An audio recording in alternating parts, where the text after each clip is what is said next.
తిరుపతిలో 144 సెక్షన్ అమలు చేస్తున్నారు. ముఖ్యంగా ఎస్వి యూనివర్సిటీలో అయితే ఉద్రిక్త వాతావరణం ఉంది. ఎందుకు? దానికి సంబంధించిన బ్రేకింగ్ మనం చూస్తున్నాం. తిరుపతి డిప్యూటీ మేయర్ కోసం ఢీ అంటే ఢీ అంటున్నాయి రెండు వర్గాలు. ఇవాల్టి సమావేశంలో కోరం ఉంటే ఫలితం తేలిపోబోతోంది. ఉద్రిక్తతల నేపథ్యంలో తిరుపతిలో ఇప్పటికే 144 సెక్షన్ అమలు చేస్తున్నారు. క్యాంపుల నుంచి నేరుగా ఎస్వి యూనివర్సిటీలోని సమావేశ మందిరానికి రాబోతున్నారు రెండు వర్గాల కార్పొరేటర్లు. నిన్న రాత్రి మనం చూస్తున్న విజువల్స్ ఇవి. ఆర్సీ రోడ్లో టీడీపీ వైసీపీ వర్గాల మధ్య ఘర్షణ జరిగింది. తమ ఎమ్మెల్సీ సుబ్రహ్మణ్యాన్ని కిడ్నాప్ చేశారంటోంది వైసీపీ. కౌన్సిల్లో ఎక్స్ అఫీషియో సభ్యుడిగా ఉన్నారు ఎమ్మెల్సీని కిడ్నాప్ చేశారని వైసీపీ ఆరోపిస్తోంది. ఇక ఈ ఉద్రిక్తత నేపథ్యంలో ఇవాళ 144 సెక్షన్ అమలు చేస్తున్నారు తిరుపతిలో. ఇటు క్యాంపుల నుంచి నేరుగా ఎస్వి యూనివర్సిటీలోకి రాబోతున్నారు రెండు వర్గాల కార్పొరేటర్లు.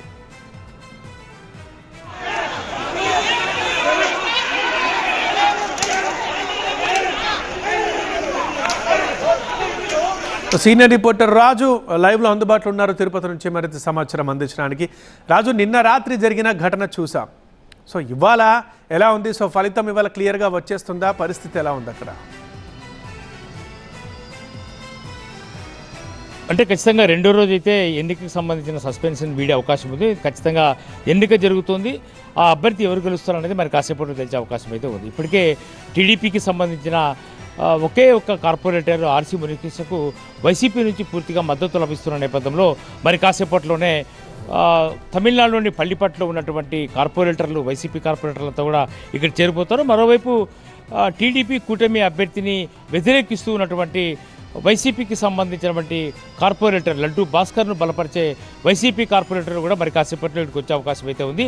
ఒకటి భూమన్ ఇంటి నుంచి వైసీపీ కార్పొరేటర్లు వస్తే తమిళనాడులోని పల్లిపట్టు కాంపు నుంచి టీడీపీని బలపరిచే కార్పొరేటర్ మరి కాసేపట్లో ఇక్కడికి వస్తారు. అయితే మొత్తంగా నేను జరిగిన ఇన్సిడెంట్ ఉద్రిక్త పరిస్థితులు ఈ ప్రాంతంలో చోటు చేసుకున్నాయి కాబట్టి ఈరోజు పోలీస్ ఫోర్స్ పెద్దగా పెట్టారు.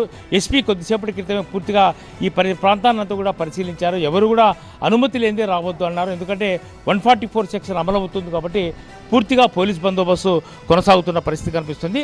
కరెక్ట్ 11 గంటలకు ఈ సమావేశం జరుగుతుంది కాబట్టి ఇప్పటికే ప్రిసైడింగ్ అధికారిగా ఉన్నటువంటి జాయింట్ కలెక్టర్ శుభం బన్సల్ ఇప్పుడే కొద్దిసేపటి క్రితమే కౌన్సిల్ హాల్కు చేరుకున్నారు. ప్రత్యేక సమావేశానికి కార్పొరేటర్లు వచ్చిన తర్వాత 11 గంటల నుంచి 12 గంటల లోపు ఎన్నిక పూర్తయ్యే అవకాశం ఉందని స్పష్టమవుతుంది. ఇందుకు సంబంధించి అధికార యంత్రాంగం పూర్తిగా సమాయత్తమైనట్టుగా స్పష్టమవుతుంది. అయితే అనుమానితులను ఎవరిని ట్రబుల్ మాంగర్స్ని ఇప్పటికీ అదుపులోకి తీసుకున్నారు. 2 రోజుల్లో ఉద్రిక్త పరిస్థితులు చోటు చేసుకుంటున్నాయి. కిడ్నాపులు, ఘర్షణలు, గొడవలు కొనసాగుతున్న నేపథ్యంలో ఇప్పటివరకు కూడా ఒక్క పోలీస్ కేసు మాత్రమే నమోదైనట్టుగా తెలుస్తోంది. అయితే ఎస్పీ కొద్దిసేపటి క్రితము పూర్తిగా అంటే ఎవరైతే హైకోర్టులో నిన్న పిటిషన్ దాఖలు చేశారో లంచ్ మోషన్ పిటిషన్ దాఖలు చేసిన తర్వాత హైకోర్టు ఇచ్చినటువంటి ఆదేశాల ప్రకారము ఎవరైతే కార్పొరేటర్లు కౌన్సిల్ హాల్కి వస్తారో ఆ వచ్చేంత వరకు కూడా ఎస్కాట్ వాహనంలో వాళ్ళు తీసుకొచ్చి భద్రత కల్పించాల్సిన అవసరం ఉంది. ఈ ప్రాంతానంతా కూడా సర్వేలెన్స్, సీసీ కెమెరా సర్వేలెన్స్లో ఉండాలని చెప్పి ఇప్పటికే చెప్పింది కాబట్టి పటిష్టమైన పోలీస్ బందోబస్తు అయితే కొనసాగుతుంది. మరి కాసేపట్లోనే కౌన్సిల్ సమావేశానికి హాజరయ్యేందుకు కార్పొరేటర్లు కూడా రాబోతున్నారు. 11 గంటలకే సమావేశం కూడా ప్రారంభం కాబోతోంది. రైట్ రాజు.